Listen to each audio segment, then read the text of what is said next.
প্রায় কিন্তু আমাদের টাইটেল লিখতে হয়, বিশেষ করে ইংরেজিতে কিংবা বিভিন্ন প্রশ্নের উত্তরে টাইটেল দিয়ে শুরু করতে হয়। দেখেন, আপনি কিন্তু শক্তিশালী একটা টাইটেল যদি তৈরি করতে পারেন তাহলে কিন্তু শুরুতেই আহ, আপনি একটা ভালো ইমপ্রেশন তৈরি করতে পারেন।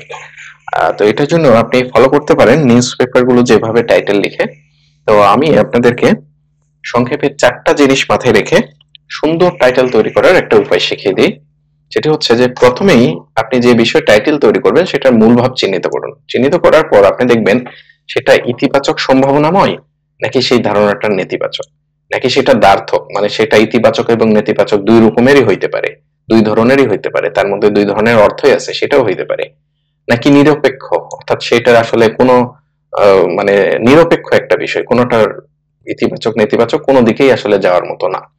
এই 4টা বিষয় যদি আপনি চুজ করতে পারেন তাহলে কিন্তু আপনার টাইটেল লেখা শেষ। কিভাবে টাইটেল লেখা শেষ এগুলি, এই 4টা বিষয়ের জন্য আপনি 4 ধরনের আলাদা করে একটা বা দুইটা করে টাইটেল শিখলেই হবে আর কি। যেমন ধরেন, আপনার প্রথম ইস্যুটা যদি আসে যে ইতিবাচক কোন একটা বা সম্ভাবনাময় কোন একটা বিষয় নিয়ে লিখতে চাচ্ছেন, যেমন ধরেন টেকসই উন্নয়ন, স্বপ্ন নাকি বাস্তবতা, বা sustainable development, dream or reality. দেখেন, আপনি কিন্তু এই যে টেকসই উন্নয়ন, স্বপ্ন নাকি বাস্তবতা, এই টাইটেলটা শিখলেন। এখন আপনি যদি এই ধরনের অন্য কোনো বিষয় পান, সাপোজ ধরেন আপনার সবুজ পৃথিবী নিয়ে আপনাকে টাইটেল তৈরি করতে হচ্ছে, তাহলে এই যে টেকসই উন্নয়নের জায়গায় আপনি সবুজ পৃথিবী রিপ্লেস করে দেন, তাহলে কি দাঁড়ালো? সবুজ পৃথিবী, স্বপ্ন নাকি বাস্তবতা। দেখেন, এটাও কিন্তু একটা সুন্দর টাইটেল তৈরি করলো আর কি। তাহলে এই যে একটা টাইটেল শিখলেন কিন্তু একাধিকের জন্য অ্যাপ্লাই করতে পারলেন। তাহলে এটা গেল।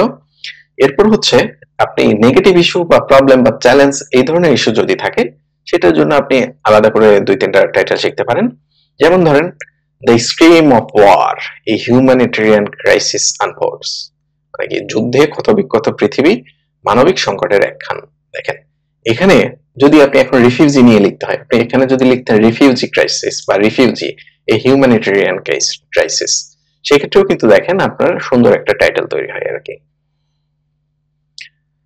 আচ্ছা, এরপর যদি এমন হয় যে কন্ট্রাডক্টরি বা প্যারাডক্সিক্যাল, অর্থাৎ দুইটার সাথেই যাই, যেমন ধরেন আপনার সামাজিক যোগাযোগ মাধ্যম, আশীর্বাদ নাকি অভিশাপ, সোশ্যাল মিডিয়া, গুণ আর বেন, এই জায়গাতে কিন্তু আপনি এভাবে লিখতে পারেন, এই টপিকটাও লিখতে পারেন যে কৃত্রিম বুদ্ধিমত্তা, আশীর্বাদ নাকি অভিশাপ।